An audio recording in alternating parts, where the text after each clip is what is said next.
Most people roll into the Seder and they know this part. So then what's the point? We have to delve deeper to understand what's really going on. Every moment has a theme and every nuance matters. And when you go through it, you come out a different person. So that's what we're going to explore together. The themes, the lessons, the reasons, the purpose. Because that's what this is really all about. The second thing we do is Urchatz. Urchatz is a unique thing that we don't typically do because we're not really dipping vegetables. But when you dip something into a liquid, you have to wash your hands. And so we specifically dip into liquid, and as a result, have to wash our hands. Now, if you think through this practice, it seems like we have to dip into the karpas into the liquid. And since we have to dip the karpas into the liquid, you got to go out and wash your hands. But if you look a little deeper, you'll find that maybe it's not the dipping that requires the washing. Maybe it's the washing in itself that we're looking for. So let's delve a little bit. What does it mean to wash your hands? So the Sfas Emes says that the rechitza, washing, is a hachana l'taharas halev, kodem shenichnasim letoch kedushas halayla. We wash our hands to prepare our hearts before we enter into the sanctity of the night. Right? It's not like we got to dip, so I got to go wash because I got to dip. No. Before we begin the night, remember, we're not washing our hands for hamotzi until after Maggid. Chachamim were telling us, wait a second. You're going to do something really powerful and really holy now. So you know what I need? I need you to wash your hands before you do that. Maybe this is a setup. Maybe the reason we have karpas is for Urchatz. But either way, Urchatz is not to get to karpas. Urchatz is really important to itself. Why? So, there's amazing things about washing hands.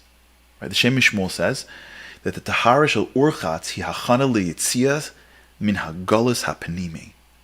That we all have an inner exile.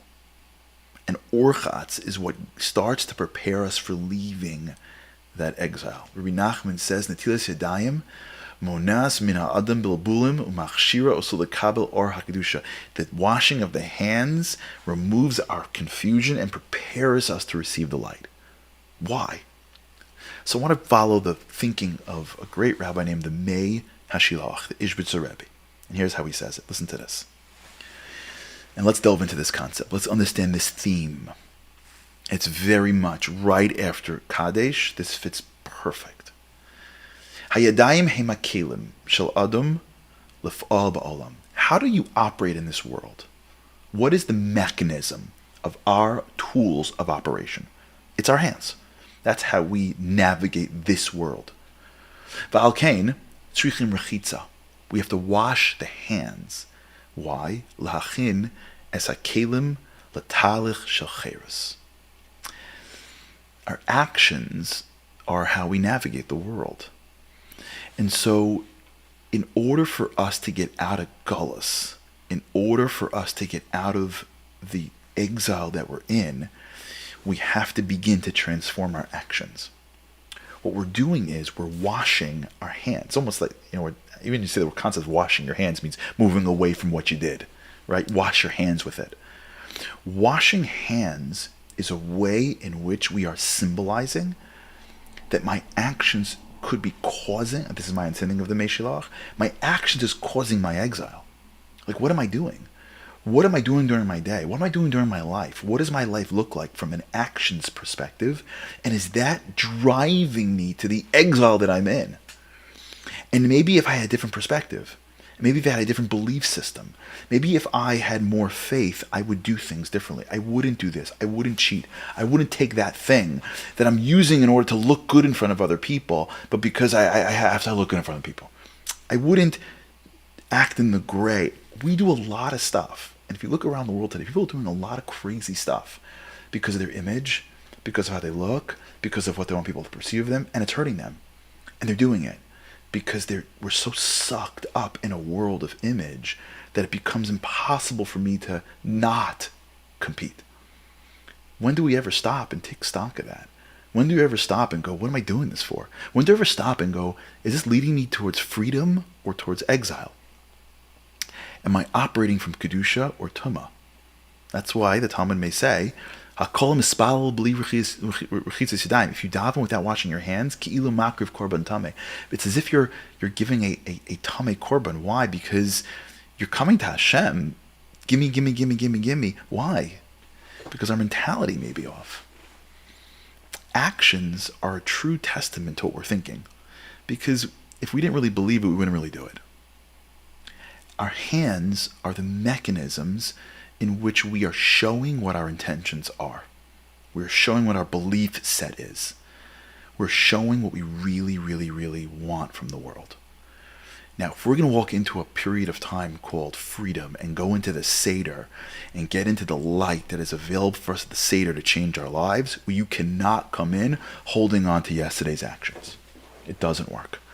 If you had Kadesh, and you said, I want to lift up my life to you, Hashem, the next thing you do is Urchatz. Now you wash your hands of your actions and go, okay, I'm starting from scratch. I'm open to whatever it is. I want to be different. I want to change. I did this for the wrong reasons. I shouldn't have done that. I shouldn't be taking that. I shouldn't be doing that. Okay, I don't know if I can change yet, but I'm open to it. We wash our hands to wash off our actions. And when we do that, it becomes a channel for bracha. As the Zohar says, Yidei ha'adam hemakelim lekabalas hashefa. That's how you get your shefa in life. V'kasher hem mizhumos, ein shefa yored koru. And when we're broken, when it's off, and when it's full with impurity, it doesn't flow properly. As the Arizal says, Ntilas yadayim hi atikun hakoach hapol she'adam ba'olam. That's how you get the fixing of your power.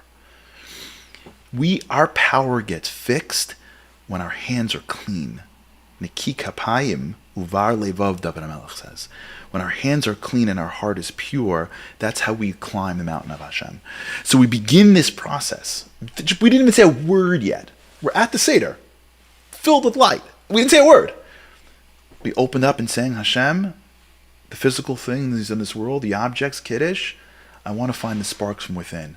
Hashem, I've done things, but I want to clean my hands of them.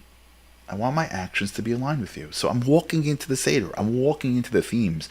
I'm walking into the narrative, but I'm not walking in like I was yesterday. I'm washing my hands. Inspired. I want to be inspired. I want to change. When you go in with that perspective, we open up the kli to create new opportunities.